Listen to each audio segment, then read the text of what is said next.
We'll do it live. Okay. No. We'll do it live. Fuck it. Do it live. I'll write it and we'll do it live.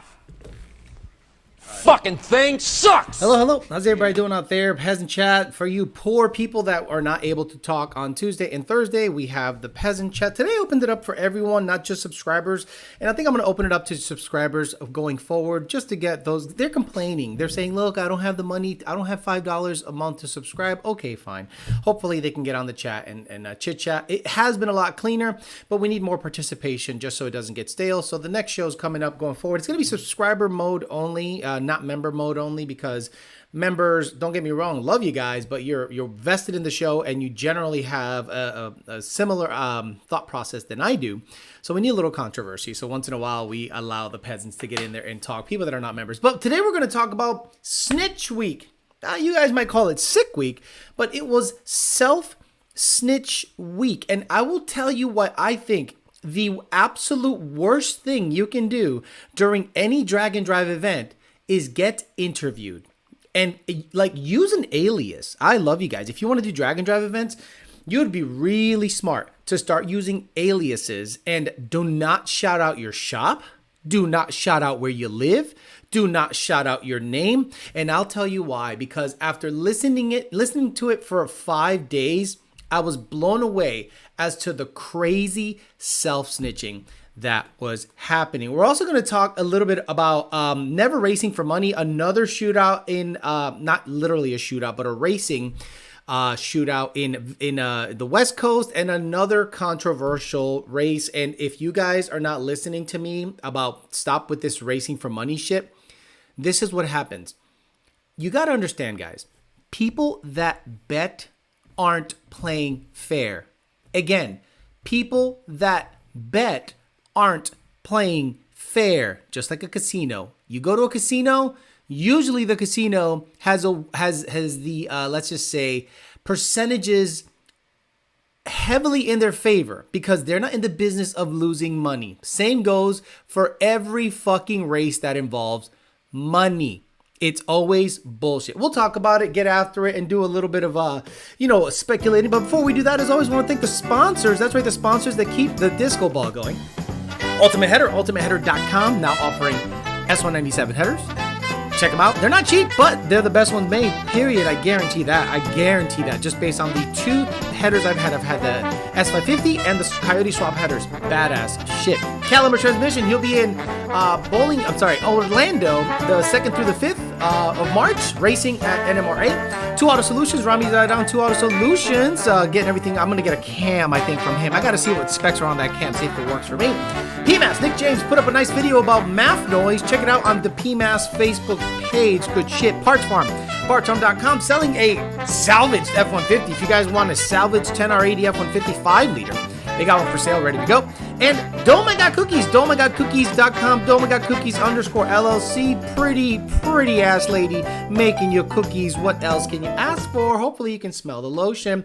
We'll get after it, talk some shit. D&G, Brandon, Harley Taquache Mode, Twice, Money 540, Fresh Pasteles, Rich 50, Red Bird, Great Escape, the Black GT500, Garage Built Coyote, Scott Ed, Mod List, Ale Al-Hosani, Wisco Racing, or Wisco, Arturo Hermosillo, Ivan D, Blake Bethune, Angel Puerto Rico, 2000 MCR, Ryan Hickman retracted his statement, Richard Whedon, Alan Ali again, DePlatt, Derek W, the Coyote Cud, Jesus Christ, Bruce Willis, Jason Friedberg, Wesley Stewart, Derek again, One Slow 50, Bring Your Wood Screws, Ashton, Derek again, Rich, Coyote Kelly, TJ Sikorsky, Half Bolted On, Dan Alberino, Brian Cassette, Pokey Time, The Parts Farm, sending a brother 50 doll hairs. I love it. 661 Racing in the house. Reekin 50 Omar.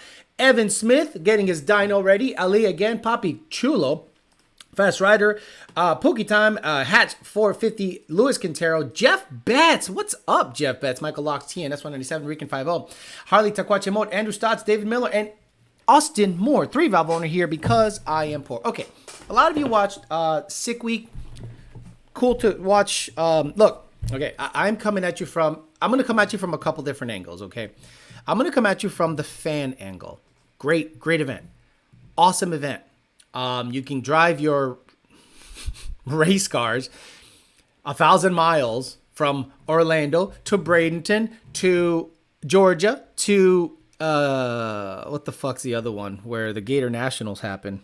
Gainesville, then back to Orlando. Cool. And if you make it and you make one pass or whatever pass you're comfortable with and whatever your average at the end of the week, cool, and you win a helmet and a guitar. Bragging rights. And that's good as a fan. As a industry guy that has been involved with 2 or 3 companies that have been hit by the EPA, it was the biggest self-snitch fest I've probably ever seen. And again, I'm coming at you from 2 different angles. On one hand, watching it is awesome fun. I don't want to participate in it because I don't have the money to tear up my equipment like that. And there's no money in it. If I'm going to do anything, there has to be some skin in the game. I don't care about notoriety. I don't care about rep. I don't care about any of that stuff. So when you watch Sick Week, and I don't even know if Tom Bailey understands this. I don't even understand if Tom Bailey, and he seems like a great guy. I don't think he understands that he is given a platform to the EPA. He's given basically a platform so that the EPA can literally sit there, write down a couple of names, check in on them. So I'll give you an example. I'm working, I have it on in the background, right? And they have a guy interviewing people in the pits. Hey man, I like your 2000 and what year Camaro is the Bumblebee shit? 5? Whatever. Let's just say, not 09? I don't know. Hey, this is the 5th gen Camaro. I love it. Tell me about it. Yep. My name is, and I'm giving you a pure example. My name is John Smith. I run blah, blah, blah corporation located at 111 Southside Highway, North Carolina, 12345. You can reach out to me. I'm like, what the fuck are you doing, dude? Shut the fuck up. What the fuck are you doing? Like, shut up. I understand you think this is going to give you rep, but it's not. What the EPA is doing, you don't think this omnibus bill that gave them a bunch of money to fight this type of shit is not going to, you don't think about 5 or 6 shops are going to get letters in the mail saying, by the way, we saw what you drove 1,000 miles in Florida. Oh, by the way, you went across state lines into Georgia. Then you came back into Florida with your out of the hood, bullhorn shit. Cool. Again, this is the EPA angle. As a fan angle, I love it. As a guy who's literally in the trenches with this shit, I thought it was the biggest self-snitch fest. The most notable one was a guy that had a diesel swapped Nova, and he said he's based out of California. And I was just said his name, said his shop, said what's in the car, drove it. I'm like, oh. And I know what you guys are going to say. Well, Alex, what's the big deal? It's a pre-EPA era. You don't understand anything if that's your thought process. You have no idea what is happening out there if that is your thought process. Tom Bailey, I love you. I'm really begging you. Tell these guys to shut the fuck up. Tell these guys to shut the fuck up. Come to race, and if someone says, hey, what's done to the car? Hey, what's up? What's your name? I'm going to leave my name out of it. Okay, what's done to the car? Well, I put a diesel in it. Okay, what's done to it? No, that's it. It's just got a diesel in it. Okay, thanks. You want to shout out your company? Fuck no. Have you guys seen? Have you guys seen a glaring omission of sponsors from known cars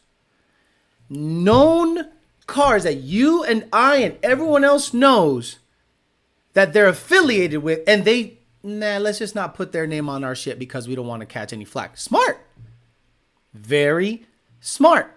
But then the other guys are happy to say their shop name, their location, their business name. And as a dumbass like me, just sitting here listening to it in the background, I was able to jot down, and I'm not going to repeat it because I don't want to be that guy. 7 guys that were being interviewed told the guy what the shop name was, their location, and I'm like, boy, if 1 out of those 7 gets a letter from the EPA because of Sick Week, I'd probably start telling people to shut the fuck up. Like, I love you guys. Stop self-snitching. self-snitching. Imagine there is a slide fest. Let's call it slide week. And ops are all up in this place, and they're telling you, hey, well, who you with? Who you with? I'm Pookie. Oh, Pookie, what you doing here? Well, I'm representing. Boom. Names his gang. Names his block. Hey, let me ask. Why you think you belong up in Op Fest? Because I slid on this guy, this guy, this guy, and this guy. Oh, so you slid up on this guy, and this guy. Your name is this, and you are from this block. Yup. Like, what the hell are you doing? Stop it. Stop self-snitching. And maybe you guys you think that this sick week is going to make or break your business? Oh, it will. Especially if the EPA comes a knocking. Again, I'm coming at you from a guy who's trying to protect you, trying to open up your fucking mind. You want to run a business? Cool. I have seen guys promote DPF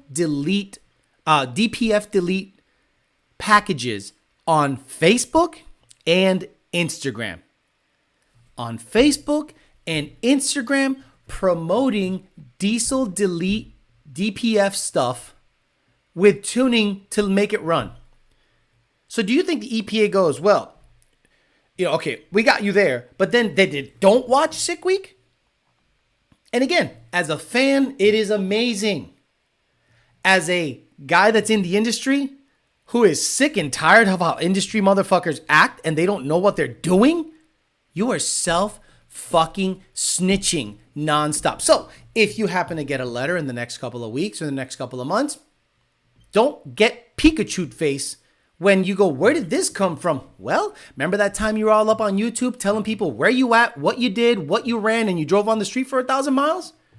There's your answer, plain and simple, in my most humble of opinion. And then the EPA, they're looking so bad right now because of the Ohio stuff. And by the way, when did Palestine Palestine and Palestine are spelled the exact same way. Why is it now Palestine in Ohio and not Palestine like it is over in the Middle East? Weird shit. So supposedly people are getting sick, having headaches, all this stuff. The EPA is on the ground saying it's all good. By the way, here's water and $1,000, but you have to sign this piece of paper saying you're not going to come after the railroad or the EPA for telling you to go back into your homes. Oh, we're testing the water inside. It's all good. What if you have well water? What if you have well water in that part of those neck of the woods? What if you have creeks and streams that are just going into your gardens, your plants, and just making everything awful? But they're saying, no, we tested inside a house and the levels are good. And we tested water from a couple of homes that get water that is treated at treatment plants that are doing their job. What about the plants that they grow? What about the chickens that eat grass? What about animals? And the EPA is finally looking incompetent, as they should be. Finally, the EPA, someone's holding their feet to the fire. And if it was a Republican House and Senate, no one would be giving a shit. But luckily, the vote mattered and people are actually raising their voice. So we'll talk about that. And then we'll talk about the race that happened over in Vegas. Look, I don't give a fuck about that whole shit. I understand you guys love street racing for some fucking reason, for money. Like, you love street racing for fucking money. Like, if you're a fucking street outlaw and you are Pikachu face when someone plays games, stop street racing for money. It's real simple. Stop street racing for money. Done. Problem fucking solved. No, you want to rep? You want to be hood? You want to be... Go ahead. Get your shit fucked up. Fuck up your equipment for some bullshit. Go ahead. Don't complain. Don't go online complaining. Don't go online saying I got fucked. Don't go online saying anything. You willingly went into a bullshit setup because they're racing for money. I've told you for years, racing for money is fucking stupid. And you guys keep fucking doing it. So, hey, your comeuppance. There they are. The chickens have come home to roost. I like when you say the hood words in white guy voice. Makes me feel much more comfortable. Hello there, Sunday peeps. Someone said ask Lethal. I don't know anything about Lethal. Pookie finna slide at Op Week. Well, we here at Op Week. Yeah, what's up? Rep your set. Well, this is blah, blah, blah. I ain't even going to mention any shit because that block might actually exist. This is blah, blah, blah block, and we fucking finna slide on da-da-da-da-da-da-da-da-da. Hi, my name is John Smith. I have a 2000 Camaro with twin turbos out the fucking hood, and I drove it from Orlando to Bradenton to Georgia to wherever Gainesville back to Orlando. Sick. Love that. My goodness, what is happening? Guys, relax. Ohio is safe. Right, exactly. At Sick Week, my name is Raiden, driving a Mustang. A blick with the extended clip is under the seat, a kilo in the trunk, and remove the cats. Right. They think people are too dumb. Now, the rashes are just from the Sahara dust. And I'll only race for gas money or fun. $100 I can walk away from. I stopped racing for money a long time ago, says Yogan Lates. Run for your pride and don't race at all. Old school. And you know what? I don't even understand. I blame street outlaws. And again, it's not their fault, but the show has bred. Look, Fast and Furious bred a bunch of fucking retards that thought that a fucking Supra can make 1,000 horsepower as is. And they started painting their shit. The motherfuckers looking at a guy racing a Volkswagen Jetta without brakes. And I'm like, guys, it's a movie. So when you watch Street Outlaws, you guys think they're actually running from the cops? Do you guys think they're no? It's a closed street they got generators everywhere with big lights, and it's a closed road, and it's fun. But you guys are out there thinking it's real shit. And then you guys, everyone at a race that involves money has guns. And when you look at these motherfuckers, you know they shouldn't have a gun. I'm like, this motherfucker looks a little wild. You see that kid that was at a sideshow, got hit, and his gun went flying? And I'm like, why are you bringing a gun here? What are you expecting? Well, you never know what's going to happen. Well, maybe that tells you not to go to that fucking stupid event. Stupid. Guys racing $50,000, $60,000 cars for $500, then surprised when they wreck. Can we go back to the days when we didn't openly and willingly talk about our setups and just race and found out? That's the other thing. Everyone wants to know what you got. I'm sorry. Everyone wants to tell you what's done to the car. Like when a guy says, CJ, pump gas, 1050s. Okay, so it weighs 2,000 pounds. No, it's bone stock weight, 3,400 pounds. I'm like, all right, so shut the fuck up. Everyone's lying. So everyone's open about their setup. Everyone's open about, not open. They lied to you about their setup to goat you into racing to take your money. Not one, listen to me. And I'm gonna make sure you guys really listen to the words that are gonna come out of my mouth right now.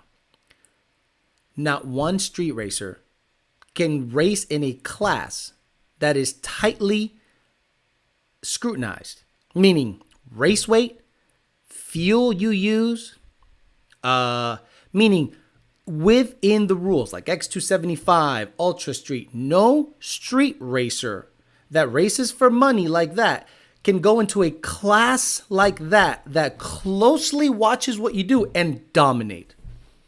Because the street racer lives and dies by the bullshit. What you got done? Turbo. Then he's got a 250 shot.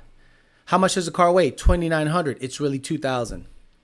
What fuel you running? E85. Actually running nitro.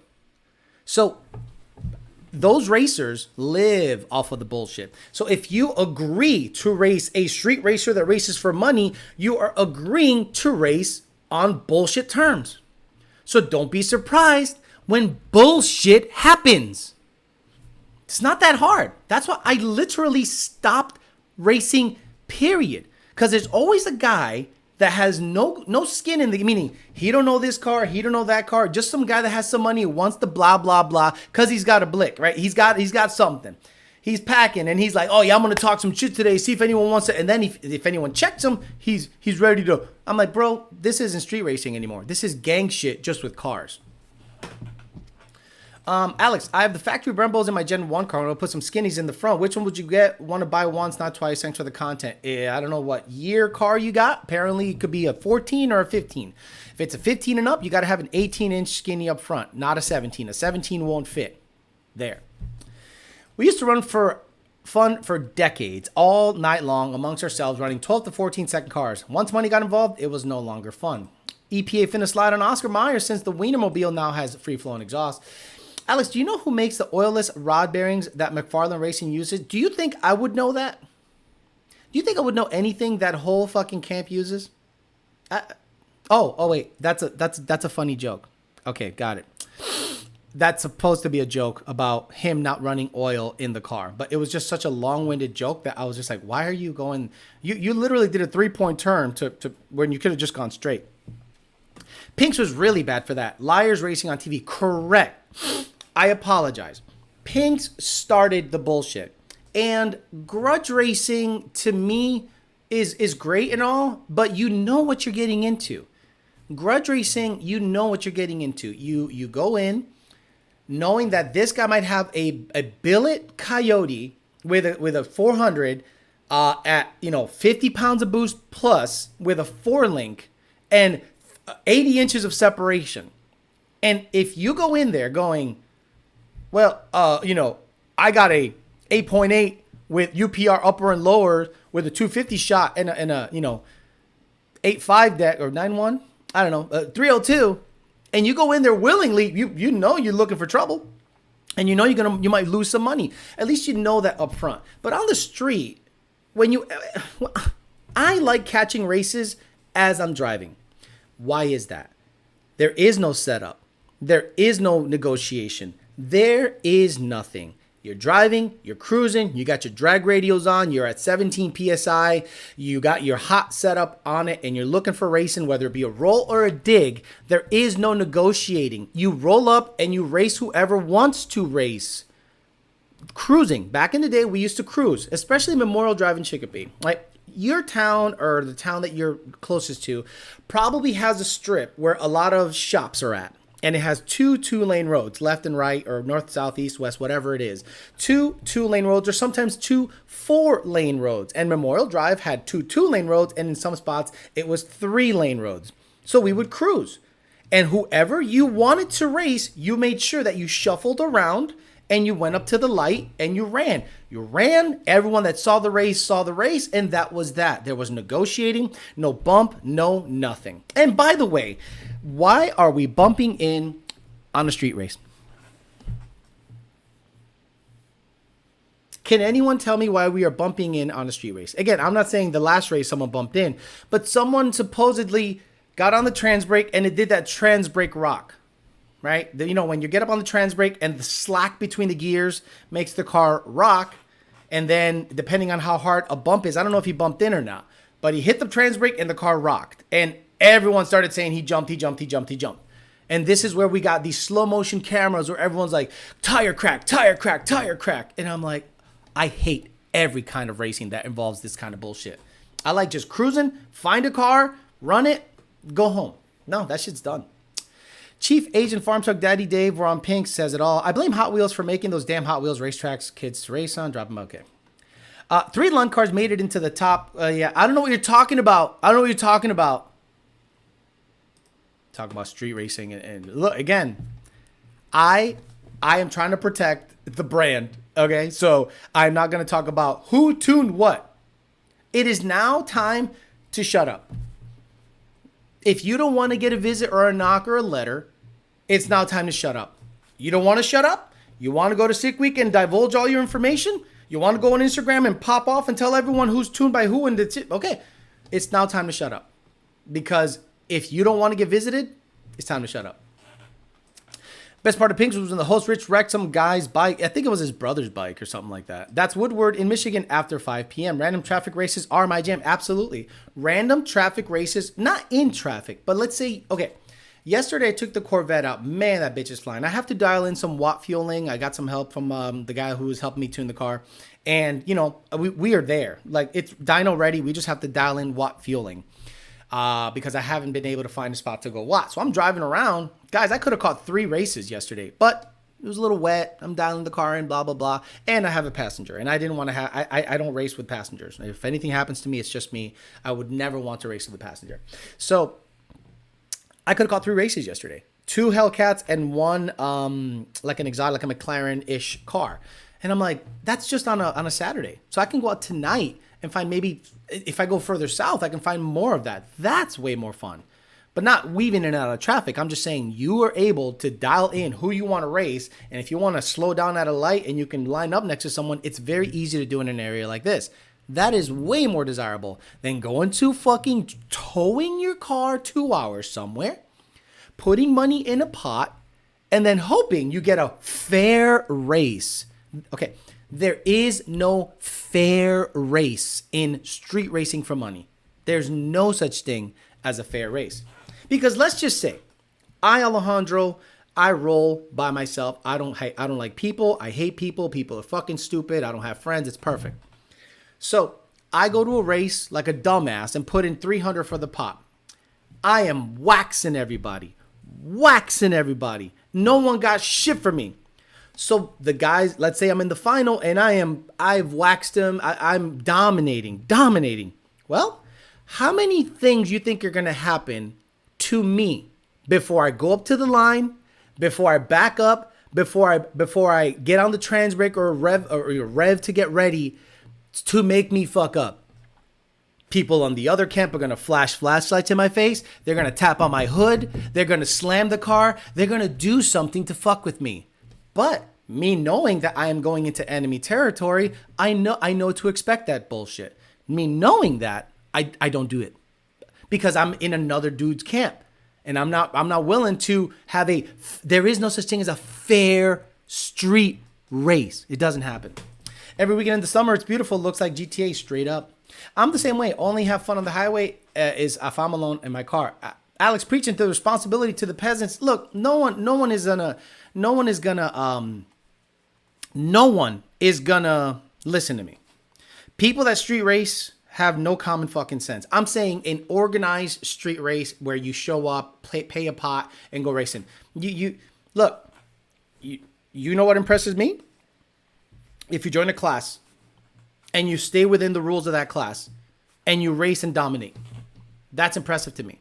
Street racing, there's too many variables. There's too much bullshit. Too many people fucking around. Too much money in the game. And people will go home.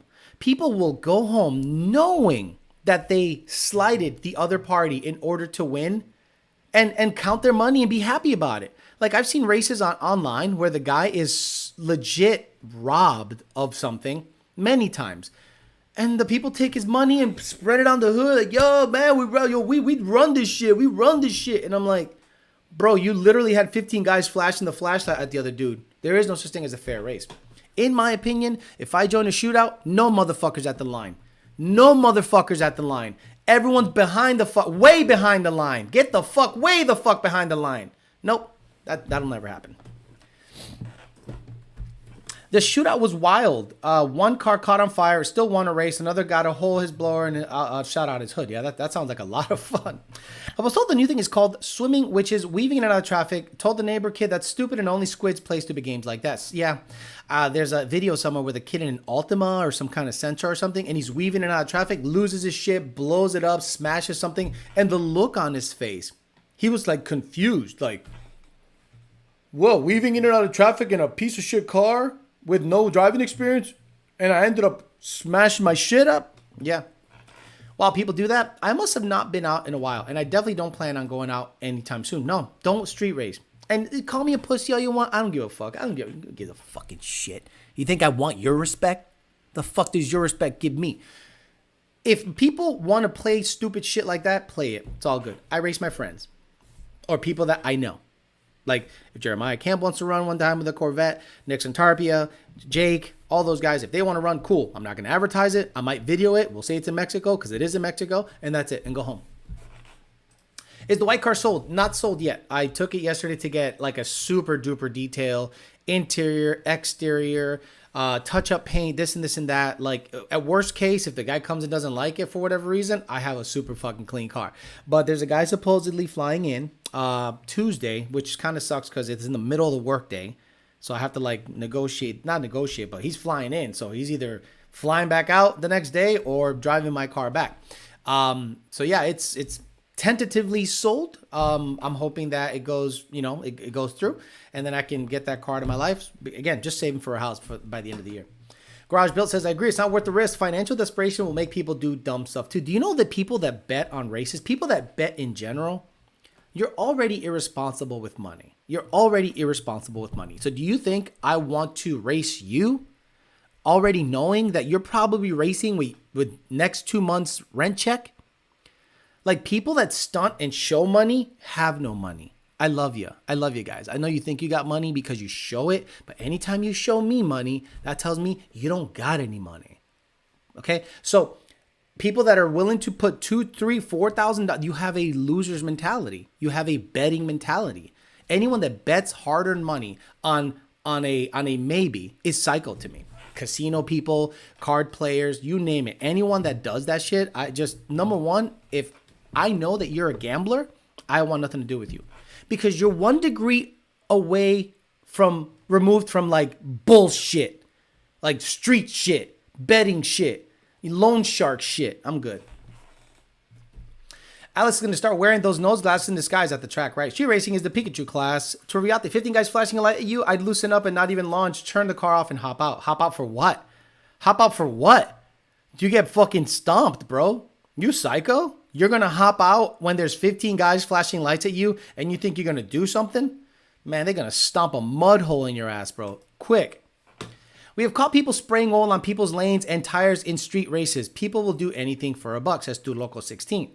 Ruben Harrell says, only street race I get in is on the highway on work with my friends. Exactly. I drive like an old man, but on the road it's empty. I have fun for a sec, says your boy Troy.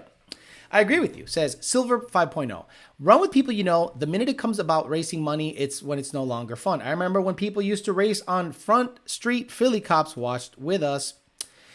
Like anything else, there's a right way and a wrong way to do something. Yeah, I get that. That detail, though, looks killer. Shout out to the shop guy. Yeah, he did a really good job. The interior, and I like when a detailer, like, steams everything and it comes out clean and it smells clean. It doesn't smell like cologne. It smells clean. And this guy did. I think it took him 6 hours. 6 hours. And gave me a good deal. Not because he shouted me out or anything. I just think he gave me a good deal. And I go, hey, I got a GT500. I got a notch and I got a 01, and if you can do good, I'll have you do those too. Do you have issues with gambling disclaimer for a street race? I only race people I know or find my way to Mexico to get my speed fix on the way to work. It's weird how Mexico right down the road from my job. Exactly. Most I ever bet on a street race was a signed dollar bill, friendly money, and statement of I beat this person. I do dinner. Like if I beat Jake, he gets me dinner. If he beats me, I get him dinner. And it's easy peasy. Any info on your next videos? I love people like that. Turvey won't be in a street race until 2024 when his car is done. You're being nice. You're being nice. Turvey Wick. Could you imagine Turvey showing up to a race with his V6, because it's not going to have a 352. V6 with 10 wheel spacers on each fucking corner and getting up to race with his, I don't know, what are like really cheap like harnesses, like really cheap harnesses, battery loose in the back, and then someone flashes a flashlight in his face and he gets out of the car and is like, yo, you guys got a fucking problem? I don't want anyone breathing down my fucking neck. You know, I'm just trying to race here. Fast and Furious ruins street racing 100%. Calls me to street racing bikes way more fun. Yeah, no, I'm good. Hopping out is the real gamble. Am I going to go down or are they going down? You're going down. Look, I can answer that question real easy. Look, I understand that everyone thinks that they're fucking tough. And, you know, a lot of people talk tough and stuff and whatever. And a lot of people that talk tough have never been in a fight. Number one, you need cardio, like a lot of cardio. Fighting is not something that you want to do if you have no cardio gain. Oh, you can deadlift 500 pounds. You can bench press 300 pounds. You can squat this. It doesn't fucking matter. A skinny kid with proper technique can fuck you up bad, especially if he just waits for you to get tired after throwing 3 or 4 punches. So a lot of people talk all this tough talk, and I'm like, bro, stop, please, relax. Turvey, have you been in a fight? You know that answer, because people that talk like that have never been in a fight. It's people that talk about fighting usually have never been in a fight. Race Tech 4 attached to the backseat of the seatbelt. Turvey, no one wants to go down on you. Very sus comment. 661 says, street racing, you have to see the person's reputation on their past races. Can't race someone who's constantly not paying. How about you don't race on the street and just join a league or some kind of sportsman or some kind of, true street, something that is regulated, right? Because that tells you where you sit. If it is highly regulated, meaning 3,500 pounds, it's got to have tags and title, got 28 tire only, foot brake only, no trans brake allowed. They have crazy, no electronics. They have all these crazy things. Once you are limited like that and you dominate, then I could say, bro, that guy dominates his class.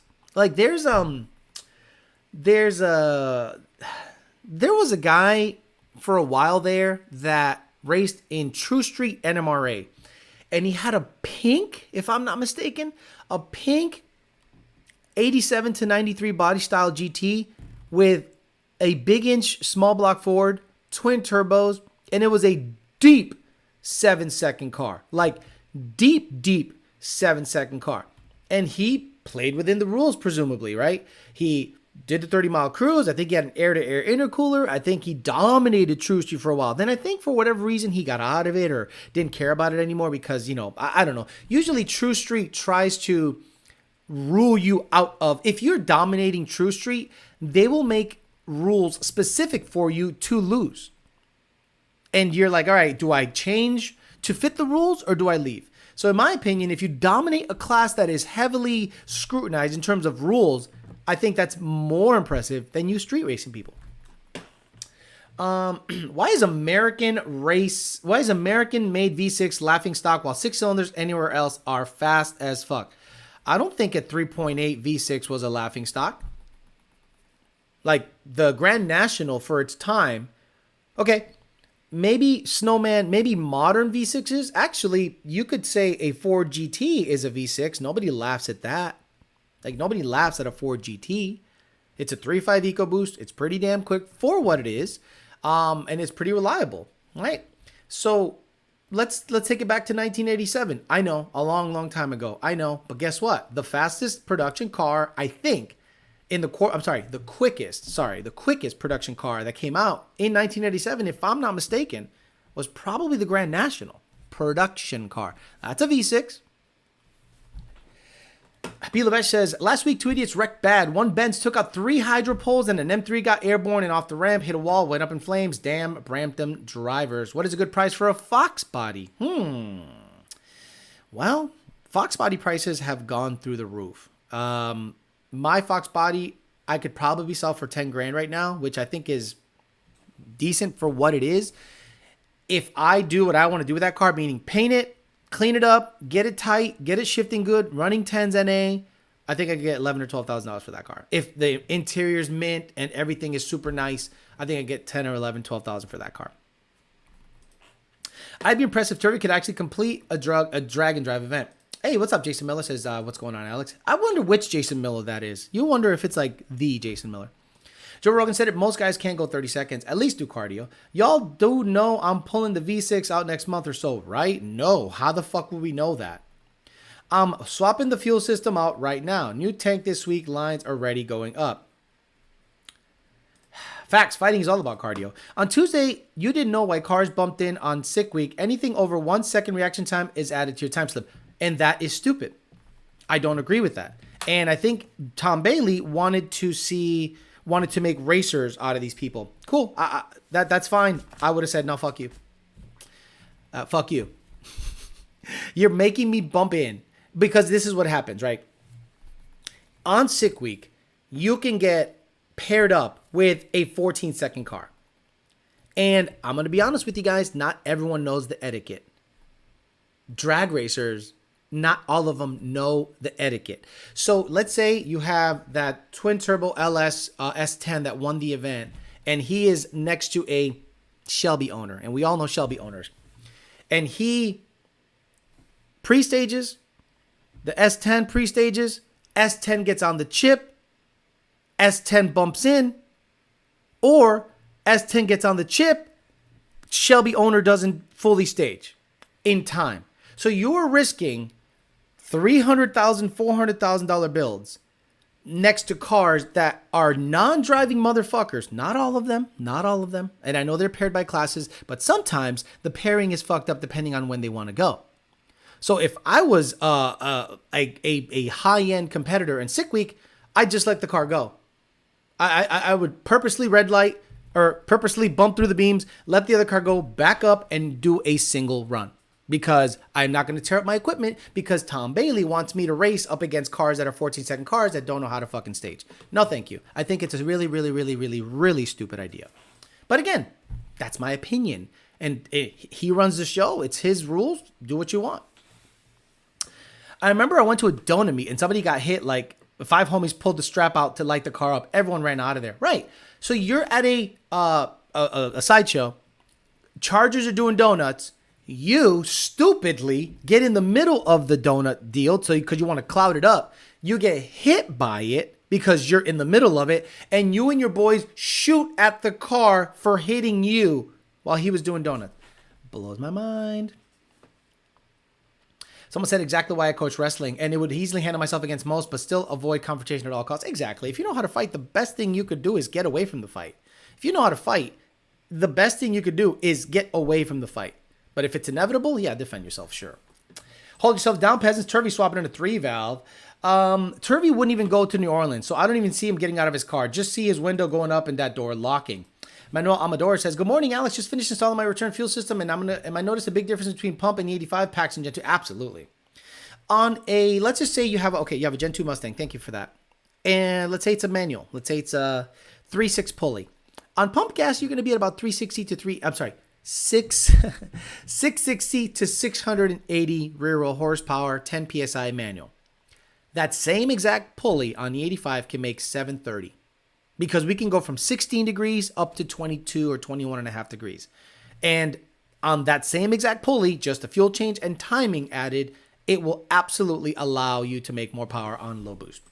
When we arranged races back in the day, says Nat Jew, it was always someone you knew through someone you knew. We also looked over the cars with the hoods up for an hour or before we drove on the street race. So when I'll give you a story. When I was growing up, there was this crew of guys who worked at a factory, and they made paper. It was like a textile type place. So they would meet up at the Kmart Plaza to race all the time. One guy was quicker than most. His name was Keith. And he was quicker than most. He had an 85, like a burnt orange GT T-top car. It was quick for what it was. 13 second, 12 second, whatever. Then they, for whatever reason, devised a plan to beat him at all costs. Now, this guy was working on his own vehicles. Keith, he would wrench on his own vehicles. He would mess with the carburetor. He would do it all himself. Then all of a sudden, the crew at the factory decided, let's beat him. So they built a $10,000 to $12,000 in 1996 money, 85 GT, and they spent it all on the suspension. They stock heads, rockers, everything, and they spent it all on the suspension. And they had this 85 GT that would launch, at least cut a 1.6 on the street. Just dumb, super quick. Then they had a friend of theirs that had like a big old Cutlass. They put a 300 shot on it, and they just made him feel like shit. But you know what? Keith went out there, built a motor, and it was a back and forth thing. It was like a pride thing. And I thought that was so cool that they had internal rivalries like that. But then eventually, as always, feelings got hurt. People sold cars. It became stupid because it became chippy. It became like a whole crew against one guy. And he just felt like, I'm just trying to have fun. And you could see that was the beginning of the end of this friendly rivalry that they were having. It was kind of sad to see, but whatever. Teruviate, I bet you money your car will not be driving in 2 months with a 352. Whatever the fuck you call it. He says, so car might be running in maybe 2 months. So that means in April, you will have a 352, 700 horsepower car ready to go. Yep, same. You couldn't tag along unless someone vouched for you to race. What are the gains on E85 N8, though, Alex? I'd like to know the FFE Lund tune stocks. Yeah. Okay. So let's say you have a bone stock. Let's say you have a bone stock car. Let's say a bone stock Gen 3. A bone stock Gen 3, a manual car, on pump gas is going to make anywhere within 425 to 440 rear wheel horsepower. Again, depending on the dyno, depending on how happy the car is, depending on how good the fuel is. But let's just say this. With pump gas, generally, you can only get away with about 25 degrees of timing, sometimes 23 on winter blends. I see nothing but data logs right now that show me 23 degrees of timing, and the knock sensor is not pulling timing, it's just not adding it in. And around summertime, I was seeing 25, 26 degrees. On E85, tested and verified E85, you can definitely get 30 degrees out of it. And there is a timing test video that I made that showed you there is a minimal difference between 27 degrees and 32 degrees. So 30 is the sweet spot. So 30 degrees on E85 from pump gas should gain you, I want to say maybe 15 or so rear wheel horsepower, maybe 20 if you're lucky. But the torque is the main gain because we can shove in the timing. On pump gas, we don't shove in the timing. If you have your tuner that does, vaya con Dios with your ringlands, because if that piston is rocking and you're shoving timing in and turning off knock sensors, yep, it'll make power. It's also going to wear out the engine a lot faster. By the way, did you guys see that Texas Speed is getting into building Coyotes? I was very happy to see that. I understand that it's not going to be up to par to the FFREs, the TKMs, and this and that, but a big company that is well known for LS stuff getting into the Coyote game is only good. And it might bring the price down. It might Coyote swap more vehicles. So it might be a good thing at the end of the day. Turvey car going to be running in months. Mine is going to be 600 horsepower in 2 months, waiting for my Whipple to get here. Turvey Hardee's doesn't pay that much. No way it'll run in 2 months. And Turoviate says, and the old Ford racing headers that fit both GT40P heads and are made from Mustang 20 years ago, your sets are going to be hard to... Oh. Look out, Ultimate Headers. Turvey's racing headers are up and coming. Damn, Alex. Making car parts from scratch, yet never going to get his intake manifold. Wait, he said he's going to make headers from scratch? Where is that? SVT Performance. What's up, brother? He goes, how do you like that Sony cam? I've been considering picking one up. Run mostly GoPros currently, but was big into the Sony to the past. So this camera right here, the GP something or other, I forget what it's called. I don't think it's a good camera for action. This camera right here is only good for, in my opinion, vlogging. The zoom is slow. You can get an aftermarket lens that glues on and it makes it more of a wide angle. But in my opinion, this is not a good camera to dig action videos in. It's good to be up close like I do, like this, and then show some stuff up close. But if you want something where you're at an event and you're zooming in and out quickly and have clarity, this guy's not the one. This guy's a good vlogging camera like what I do. I do mostly vlogging videos and I put it up on a stand and get videos.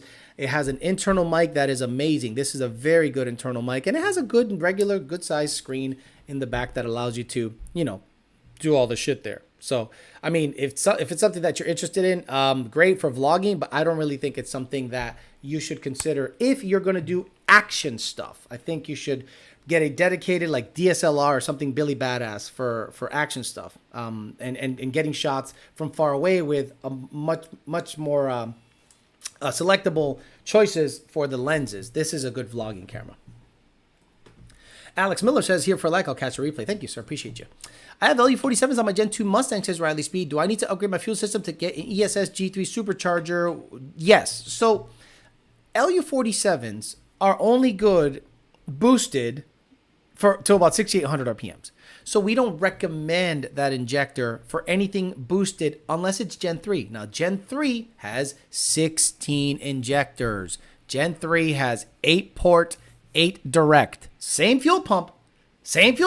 Nothing extra with that fuel pump. It just has more injectors. So generally, you don't need to upgrade your injectors NA for E85. Boost and LU47 will work fine on pump gas. But if you ever want to go E85 and boost, you got to have a fuel system and at least a 1000cc injector, whether it be a Detroitworks 1000, FIC 1000H, ID 1050X, ID 1000, etc., etc., etc. What the fuck is even the 352, says Dakota. Yeah, look, like you want to go in on the Turvey lineage. It's a rabbit hole you might not be able to climb out of. He did say that. Look, let me reiterate. GT40P heads have an awkward plug angle. The wires to burn against headers when using average. Okay, you're going to make headers? Look, man, again, I would never call double dribble on a retarded kid playing basketball.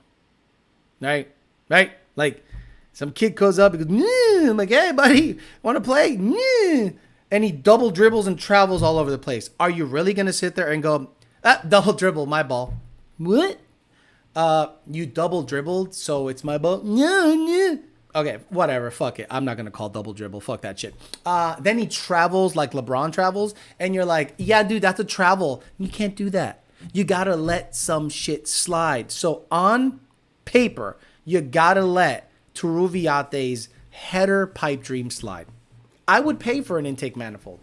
I'd love to see what a Fobart welder from a Predator welder from Harbor Freight welding upside down with stick welding, how a intake would hold up to that. I'd put it on my car. Turvey is making Alex intake manifold 2 in a month. How long ago was that? It was 2 years. I think it was 2 years. Like Junior said on Facebook group, 6 degrees for 6 horsepower is not worth shortening the life of an engine. So again, for those of you that don't know, I did this. I did this on my Gen 3.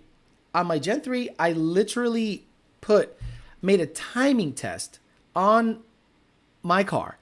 And what I did was, let me see, search Alejandro Flores timing test. Gen 3 Coyote Mustang timing test. So I'm just going to jump through the video here.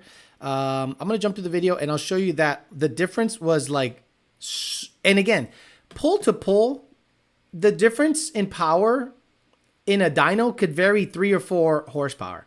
So let me see. I think as the piston is coming up and you advance. Yeah, no, nobody believes me. Every time I say that, people were confused. What do you mean when the piston's coming up? Okay, so look at here.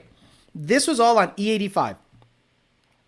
This is all on E85. I just put E85 in it and said, okay, let me see what it makes on 27.5 degrees of timing, which is like 1 degree more than what we command on pump gas. 442, 408. 29 degrees. 446, 411. Again, that could literally vary pull to pull. Then I shoved 31.3 degrees in it, 446. Like when you say, Alex, my car's only seeing 27.5 degrees, I need the sauce. You really think 4 horsepower is sauce? You think 4 horsepower and 2 pound-feet of torque is sauce? Okay, sure. And when your piston doesn't and your ring land and okay, go ahead, buddy. Go ahead, do your thing. You're gonna have a great time. So yeah, it's anything above 30, in my opinion, is just a complete waste of time. Complete waste of time. Did I make another timing test? Let me see. Let me see if I got another one here. Yeah, 32.5 degrees made 2 more horsepower. Again, the runs can vary pull to pull, so it's just not. It's not worth it. It's literally not worth it. And for those people that think it's worth it, you are wrong. You are wrong. SVT Performance says, that's why I was thinking of getting one. Using a GoPro for vlogging is fair. Oh my God, yes. A GoPro for vlogging is so bad because it has that bullshit wide-eyed, fish-eyed lens shit, and it sucks. So for vlogging, the Sony is really good. Like crisp 4K, 4K with like, I think 2160. Oh no, 2160 4K and then like 60 frames a second, 60 frames a minute. Is it a minute or a second? 60 frames a minute, whatever it is. It's super smooth. So yeah, you'd love it. Scavenging slag with scavenging spikes and Turby's headers, right? Made out of goat farm panels. Slower burn fuel plus timing equals longer push on the piston in the power stroke. That's the torque gain. My A4 block is limited to 60 over too much sauce. 352 is 351 with a bad cylinder scoring. That's funny. I want to block my block to blow sky high in the next UFO sighting. But Alex, I need that 35 degrees. You know my motor is going to be Sasso. So I don't want to say what I think, but if you guys, okay, timing generally isn't universal because I have had people question why I have 22 degrees of timing on my Corvette. Alex, why do you have 22 degrees of timing on pump gas and 13 pounds of boost? And then I go, it's 9-to-1 compression, dude. And they don't understand that.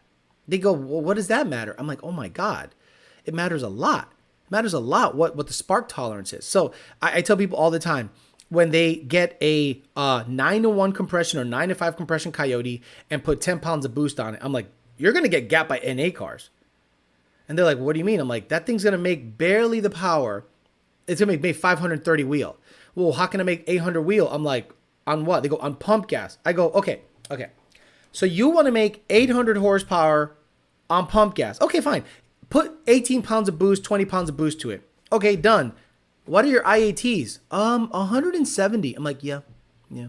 Your timing is at 22. So timing isn't universal. So when I started watching videos that gave you some kind of guidance on spark, you can start poking holes in some of those theories. I'll give you an example. I'm not going to name names, but there was videos out there of a gentleman tuning a car and it made a certain amount of power. And then when another tuner got a hold of it, he said, this thing's lean as shit. This thing's lean. Let's fatten it up and let's see what it does. And then the car really started getting after it, And I started going, okay, that's not to indict anybody. I just think that timing isn't universal across the board. I've seen people with carburetors have 38 degrees of timing. 38 degrees of timing. What's the compression? 11 to 1. I'm like, the fuck do you think you're doing there? I don't know. Whatever. Maybe I don't know what the fuck I'm talking about. But when I see that, I question it. Just because somebody has a fast car doesn't mean they know what they're talking about, or it doesn't mean what they're talking about is able to be applied on your specific application. It's case by case, in my opinion. So I can't say, 19 degrees is universal across. No. You on coyotes, generically, I don't go over 30 degrees NA, E85, or 25, 26 degrees if the knock sensor's added, pump gas, NA. Boost, 17 is tops for pump gas on Gen 1, Gen 2, 15 or 16 on Gen 3 because of the added compression. And on E85, I generally don't go over 23 degrees of timing on a boosted application in any generation Coyote. Alex, is Lund doing flex tunes? No, I think we stopped doing flex tunes because people got so confused as to how a flex tune works that our whole ticket system became answering questions about something that is literally written for you in the first email you get, and they don't read. So we thought, okay, not many people run flex tunes, and flex tunes are fucking stupid if you want to chase power.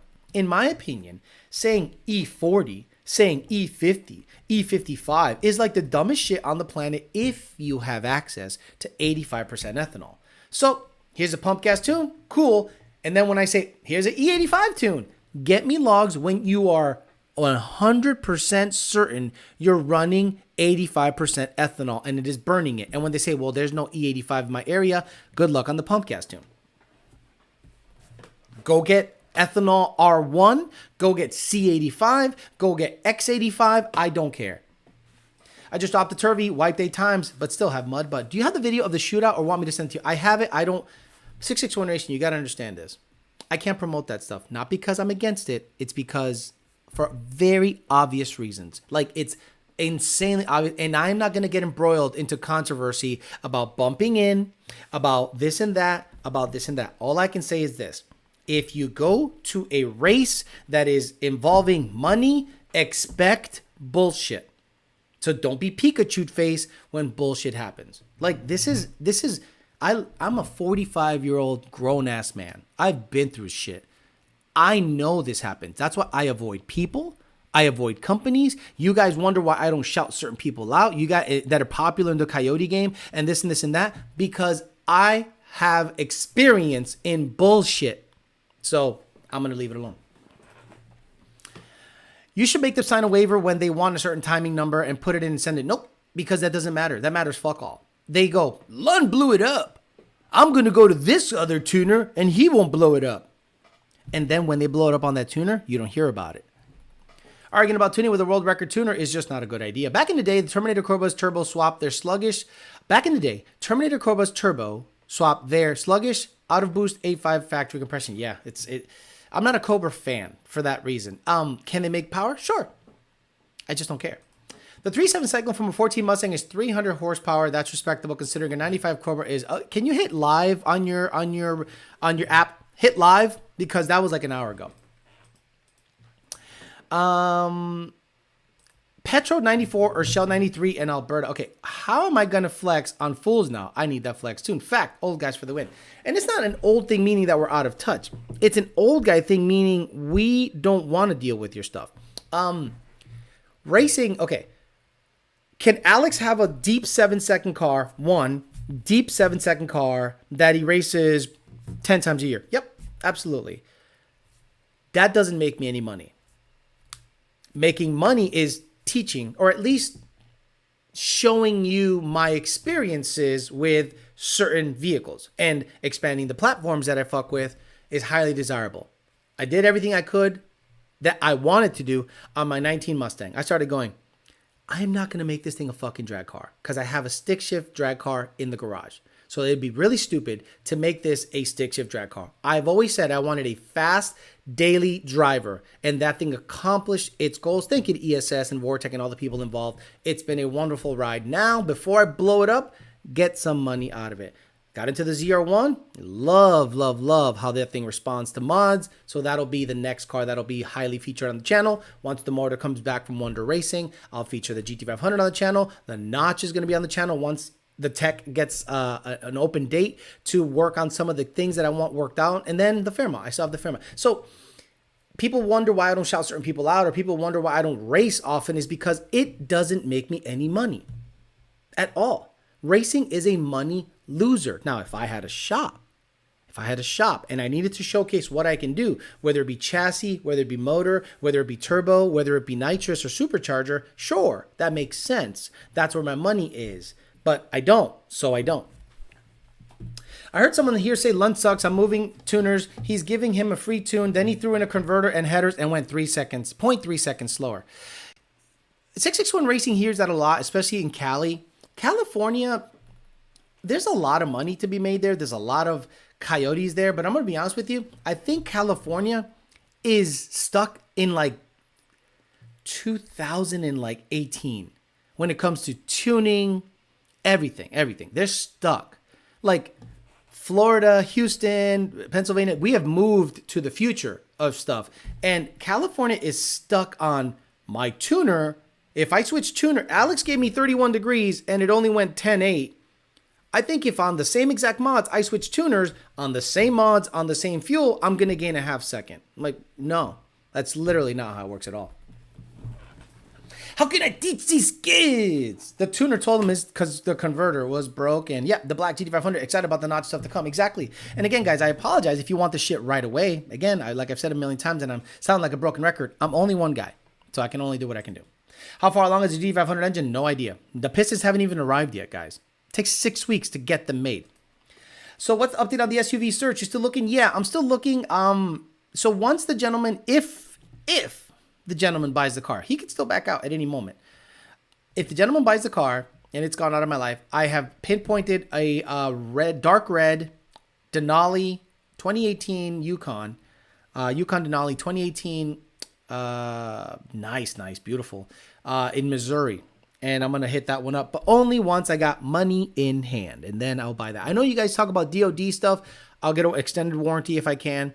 I'll pay for an extended warranty in case anything happens to the engine. And if I can have a warranty that lasts another 4 years or another 60,000 miles and I pay a little extra for it, I'm okay with that. Have you decided on what motor you're putting in the Fairmont yet? That new hood got me bricked up. I've done a lot of research on the Fairmont stuff. A lot of you guys, and I think you guys should have a say, obviously. A small block Ford is going to run me $16,000 to $17,000 to build. I'm saying 13-in-1 compression, dumb shit, badass, potentially solid roller, or maybe hydraulic, who knows. But aggressive, God damn it. And then, you know, all the subs, carbureted, big intake. So that's $17,000, right? We talked about it. We talked about the block. We talked about the crank. We talked about the heads. We talked about spring package. We talked about machining. We talked about assembly.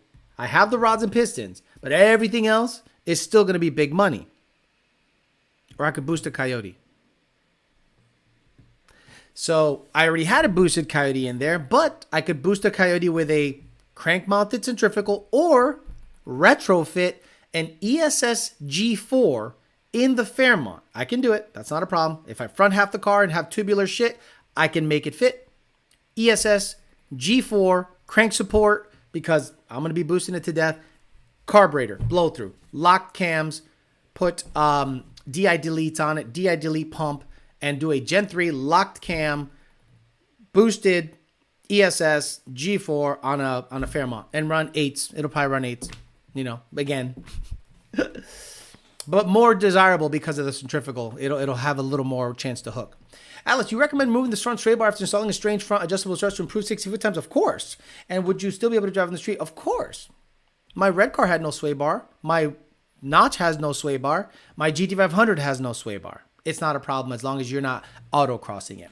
SK Production says, more bullshit than actual racing. You see these videos that are 30 to 40 minutes is negotiating, 10 seconds of actual racing, another 45 minutes of arguing outcome, slow motion videos, and money on the hood. So sad, people can't figure out fuel mixture. We run E30 specifically on one of our imports, and a little E85 to 93 can once get home. Have BT gauge, but reading takes some time. Yeah, no, I'm good on that. The Notch stuff is a lot fun to watch. Yeah, it's time consuming, but again, I got to get into a house because right now what I'm experiencing is time constraints and places to work on the car. The Corvette has its own garage. The GT500 has its own garage. So it's time to get a house and do all the work and then end up somewhere where I can actually test these cars. Because right now I have to get out of the city to do any testing all the way to Mexico. The DOD stuff really isn't that big of an issue. That's what I think. Bring your wood screws. Everyone, it's like buying a Z06 and being afraid that the valve's going to drop immediately. Where, you know, if you wanna buy something that is already done, or if you can buy with a warranty, it's really not that big of an issue, and I'm not really concerned about it.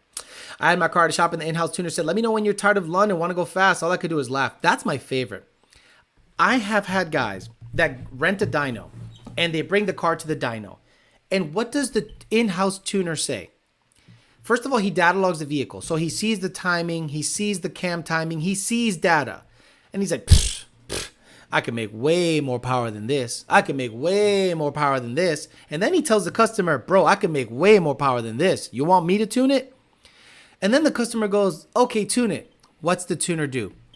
Plug in with HP tuners, and now he can't draw the file. Uh-oh. I can't tune it now because I can't draw the file because I was going to add a degree or two to make it seem like I'm a better tuner. You just played your fucking self. I absolutely love hearing people say that they can tune better than Lund because they look at the data and they go, 0.77 lambda, that sounds really rich. Oh, what should it be? Tell me, expert tuner, should it be 0.85? Yeah, 11.5 AFR. Everyone knows 11.5 AFR is better boosted. Are we basing that off of E10 or are we basing that off of 14.7 stoic? What? Okay, so 0.779 lambda off of a 14.0 stoic is like 11.0. Did I lose any power between 11.0 and 11.5? Well, no. So what's safer, 11.0 or 11.5 based on E10? And these fucking tuners swear to God that they're going to lean it out 0.9 lambda, add a degree, blow it up, and say that they make more power. I hear that 3 times a day, 4 times a day. It's great. I'm just going to say negotiations are better than racing. Just build whatever makes you happy. It's been done. It's been there, done that on Boosted Coyotes too. As a carb small block Ford interests me more these days. That's what I'm saying. But I already have a carb small block Ford. But no one has done a blow through. Well, one guy, but not a Gen 3. I just want a Gen 3 boosted Coyote, 12-to-1 compression, E85, and do dumb shit. But look, I have a Coyote. I still want to have a Coyote in the camp. You know what I mean? The GT500 is a Trinity, and it's not that impressive for what it is. For 5.8 liters, like you stuff a Coyote in there and give it the same treatment, it'll make 1,400. A Trinity will make it, but I don't know, not for long. I mean, I'm sure it'll make it. Like, eventually that motor's going to have to be twin turbo. And I even hate to say that because I think GT500s, especially 1314s, should be supercharged. I think there's something missing from a GT500 that isn't supercharged.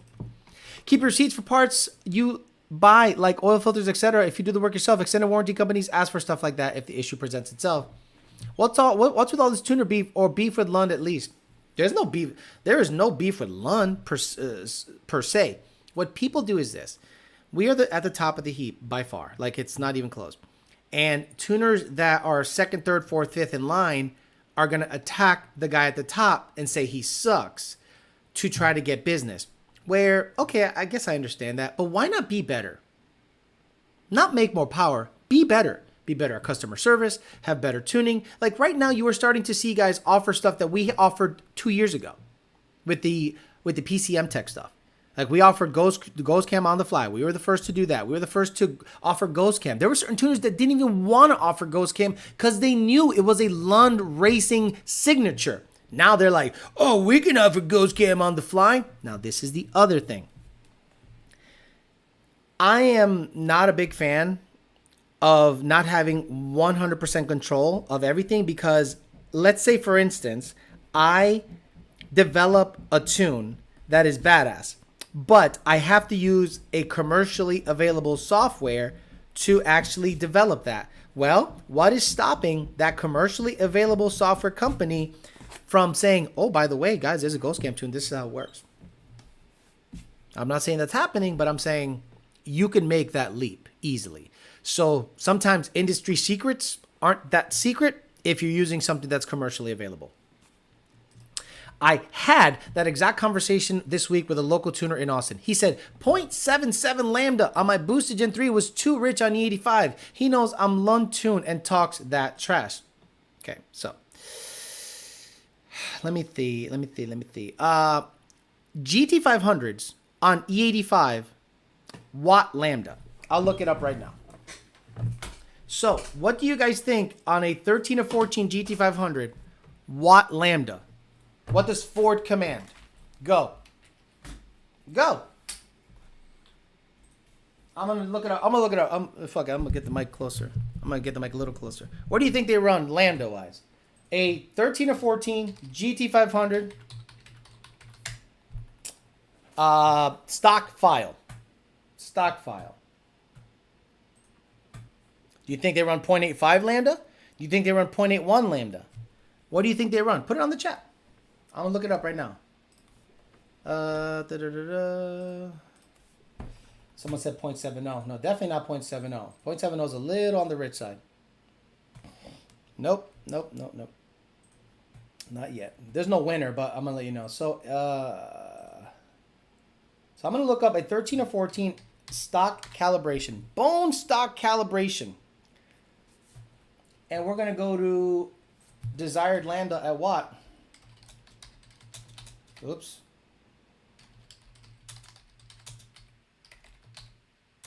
God damn it, where's fuel? Fueling. Again. There we go. Okay. Desired lambda at watt. At 30,000 RPMs at 100 degrees Fahrenheit cooling temperature, they command 0.759 lambda.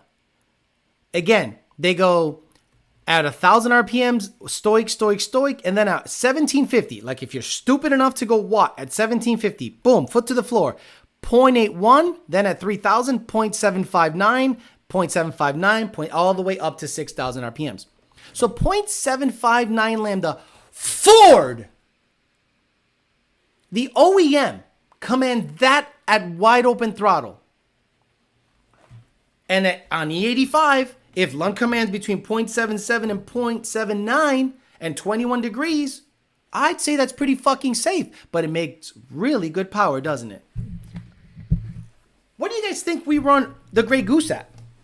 Let me see. Let me head up Junior. What's today? The 17th. What do you think we run the Grey Goose at watt? Go ahead. Do you get many customers running ethanol free? Not unless it's C16 or something like that. What do you guys think the Grey Goose runs desired lambda at watt at? Which is 2,000 plus horsepower. Easily. Mike H had his other account. Gen 2, 6R80, 700 wheel horsepower, says Mike H72. Pros and cons for ESS versus the TVS. I was thinking about an Elderbrock system, but then started digging into centrifugal after seeing your build and install of the ESS. If you have a 6R80, the ESS is going to help you, but only if you have a converter. The 60-foot will be way better with a TVS or a VMP 2650 or 2300 Roush. But the high RPM is going to be better with the ESS, like a G3X. G3X, 700 wheeler. So I think the power delivery is going to be really nice on the ESS, but I think you'll have a better 60-foot time with a Whipple, Edelbrock, or 6R or a TVS car for sure. Nope, 0.79, 0.78, no. Low, 0.73, 0.72 lambda. Again, you have EGTs through the fucking roof. This thing is making 2,000 plus horsepower, and the lambda reading shows up like 0.72. Like, why would you run it on the ragged edge ever? It's like 0.72 lambda, and Junior can correct me if I'm wrong. But when I look at logs, I'm like, that's like 0.72, 0.73 lambda at wide open throttle, 2,000 horsepower, 17, 18 degrees, 35, 40, 45 pounds of boost. And you guys have tuners in your area saying, Land Racing doesn't know what they're fucking doing. Well, when they show me their 6-second time slip, I'll listen to them.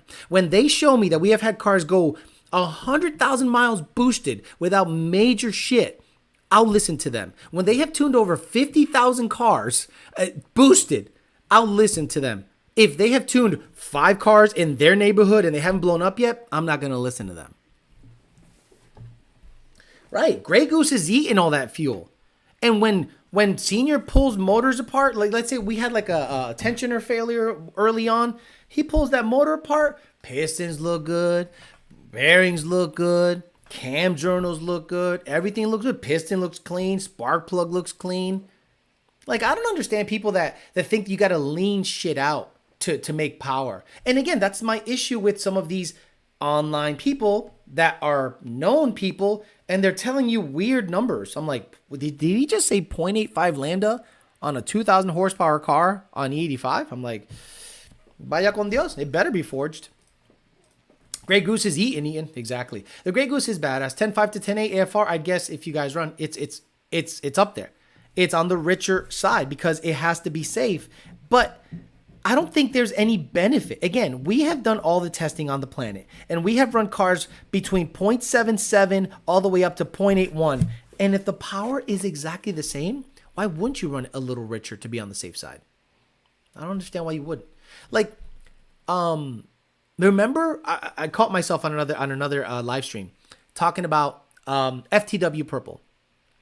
So Joe Goodenough and I had the red car on a dyno, and it made like 70 more horse on that fuel. And it was like 0.72 lambda. Like, the richer you ran it, the more power it made. It was weird. So, you know, those people that they think they have a hard and fast rule of 0.79 makes more power than 0.77, you're wrong. Like, you're wrong. I could actually, on the Corvette, the problem with the Corvette is it's very sensitive. Like, if you make a fueling change at wide open throttle with a ZR1, it can swing wildly. And if you add 1% to a certain area, it'll show up like, you know, 0.5 difference in AFR between 11.0 and 11.5. So you got to be really, really touchy about the math. But I can literally run my, let's say, white car at 0.77 lambda, make 795, and then run it at 0.81, and it'll make the exact same power, but it is safer to run it a little on the richer side. Lean is mean, right? Different Mike H. They're filling your ears full of gravy. Oh my God, those stats are insane. We ended up at 9 to 10 degrees at 2,000 horsepower to the tire, says Haggard Automotive and Performance. I know someone who ran their car lean. You could hear that motherfucker pinging a mile away. Peasant chat, lesson of the day, just get tuned by Lund. Then laugh in the face of them full tunes talking the trash. They can talk their trash, and that's fine. And that's their way of selling their product, talking trash, the negative sell. And I understand it because it is really difficult to buy a vehicle, R&D it to death. Do you think, again, I'm not going to give too much away, But the amount of money that goes into R&Ding a vehicle from scratch and developing a tune from it is astronomical with commercially available software. But if you do it right and you have more data than anyone on the planet and you have 80 revisions that make a NA tune, and that is the base tune you give everyone, no dyno tuner on the planet has 80 revisions in on something to refine it to a T like we have, especially on the cam timing. Oxygenated fuel likes a little more rich. Absolutely. Do you need to run your remote tunes a bit rich as opposed to lean? We don't run them rich or lean. We run them when we think they run the best in terms of safe. We never run anything lean, ever, ever, ever. Lean is not always good, ever. It's like dyno calibrated. Good morning, guys. Says JD Swag. I'm late today. Incognito says, hey, Alex, I know cams don't do much on a Gen 3 NA. Yes, they do. But which cams would you recommend and why? It all depends on your manifold setup. Okay. So if you have a 18 manifold on the Gen 3, its power range kind of peters out after 7,600 RPMs. Ported or not, they all roll over. Ported or not, they all roll over at about that RPM. So if your manifold is designed to flow above that, well, your valve train has to be up to the task. So if you have a CJ manifold on a Gen 3, it doesn't automatically keep making power above 7,600 RPMs. What you have to do is make sure that the power curve matches the manifold and the cams work best with that manifold setup. So in my opinion, the CompCams 433, 430s are the best overall. I'm sure you can get something custom and something badass, but honestly, we run CompCam stuff and it just works. So 433, 430s with a CJ manifold, I shift those cars at 81, 8200. So if you got 423, 430, CJ manifold, I bring your RPMs to 81, 8200, and that bitch absolutely loves it. And I've seen 6-second NA cars 60 to 130. A quarter mile, they suck all the dick. But Rami's customer has 433, 430s, CJ, TJ69, and a PMAS, and it runs 10.3 or 10.2. That's pretty full weight. Because Puerto Ricans don't like the gutting game. What's the lambda of that train fire in Ohio? According to the EPA, it's safe to go in and drink the fucking water. Dude, I know I had this A1050 tune on E85 by local tuner. This man was replacing injectors and having startup issues all the time. He said it was the E85 causing him issues. Jesus. All the guys I'm close to says London's too conservative. They don't make all the power. Okay. I have said this so many times on email, and the answer is always interesting.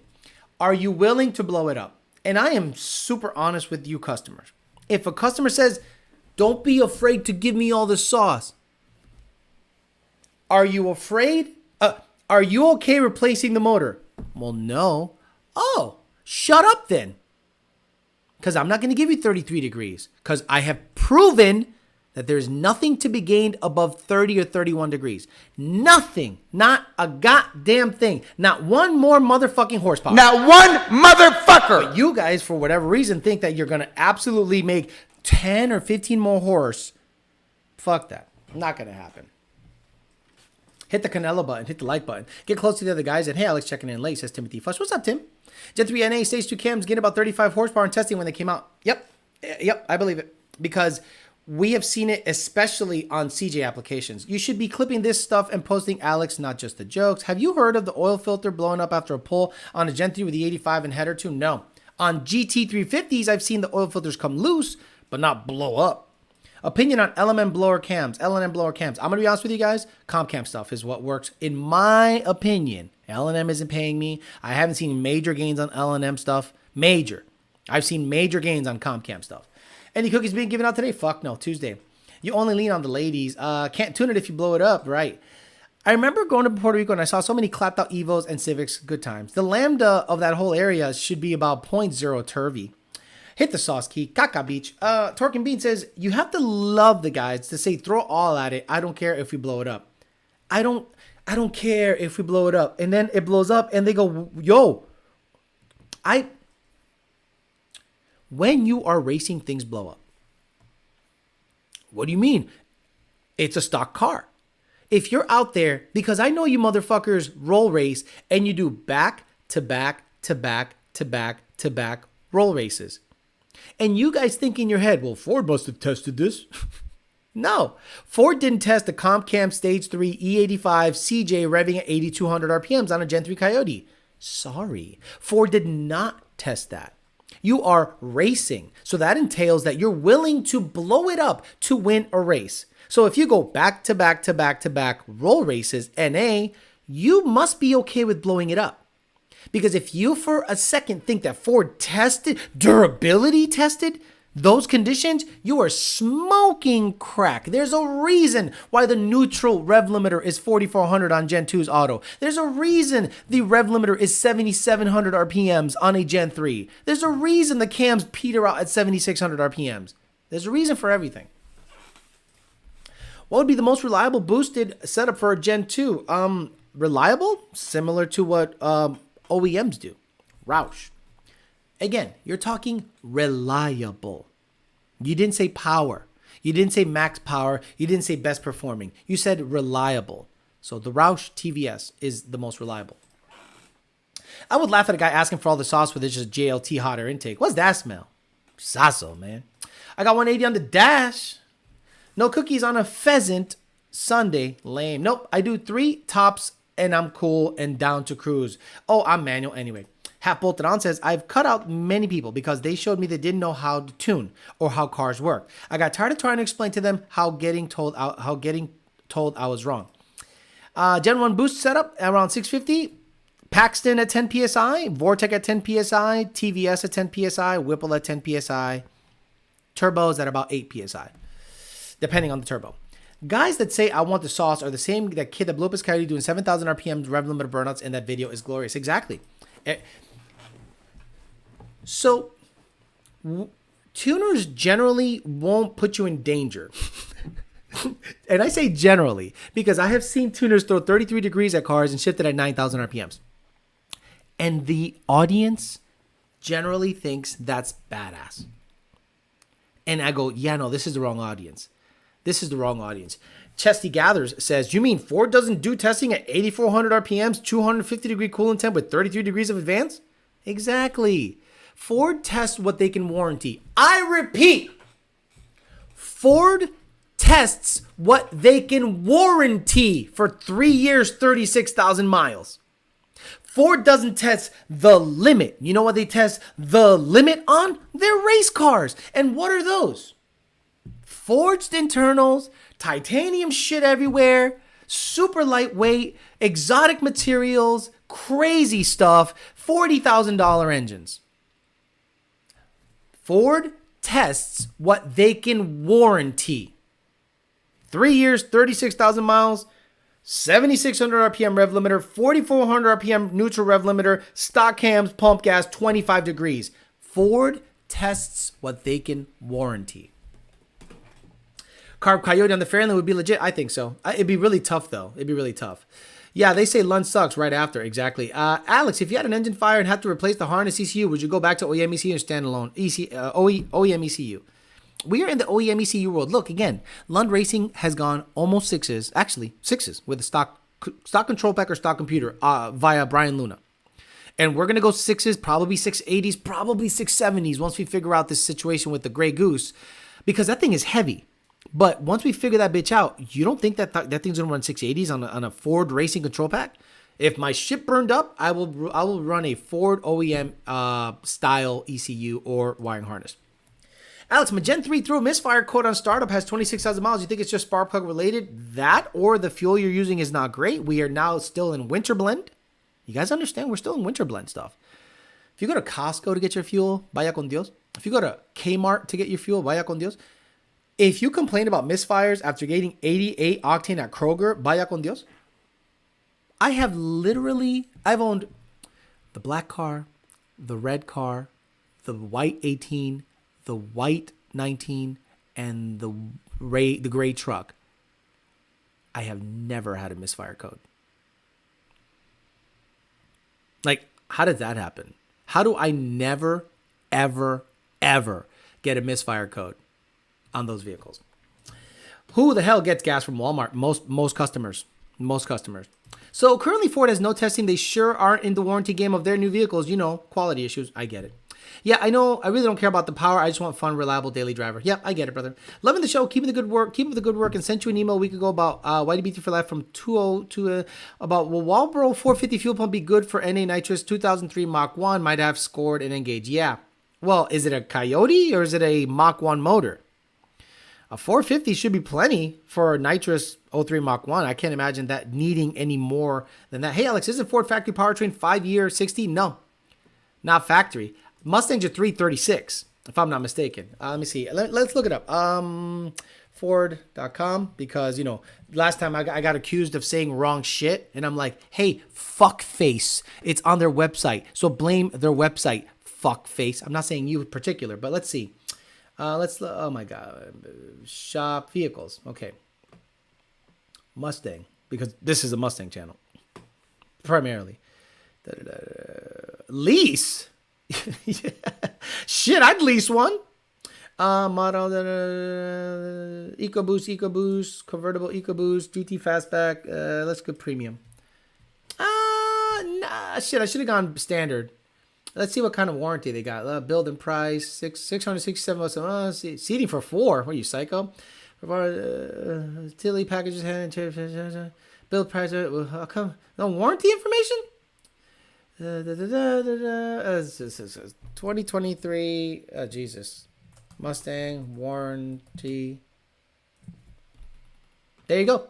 3-year 36. Almost every Mustang has had a 3-year 36. Now, you can pay for an extra Camaro. So yeah, it's usually 3 years 36. Basic. Oh, 5-year. Oh, you're talking about the powertrain. Okay, so 3-year 36 basic, 5-year 60,000 powertrain. Okay, so yeah, I think you're right, Tim Fush. 5-year 60,000 powertrain. So engine, trans, and diff, right? But so okay, that's even worse. So you know how soft they have to be with their shit to be able to warranty it for 5 years, 60,000 miles? 36 months on everything but prorated warranty. I thought this was EPA coverage channel. I got 100,000, but I go overkill. 3 year, okay, gotcha. Yep, you guys corrected me on that. 5-year 60 on powertrain. So imagine how soft that engine has to be in terms of their testing to be able to warranty it that much. Meaning it is tame. The moment you change it up, tune it, once you tune it, the warranty's over, guys. Once you tune it, warranty is over. Once the rev limiter gets bumped up from 7,600 to 7,850, warranty is over. Once you put a CJ on it, warranty is over. Once you put E85 on it, it's over. Cams, it's over. So don't be surprised if it blows up when it is not configured like stock. Sorry. And that literally is what racing is all about. Break it, build it, break it, repeat. Stupid shit.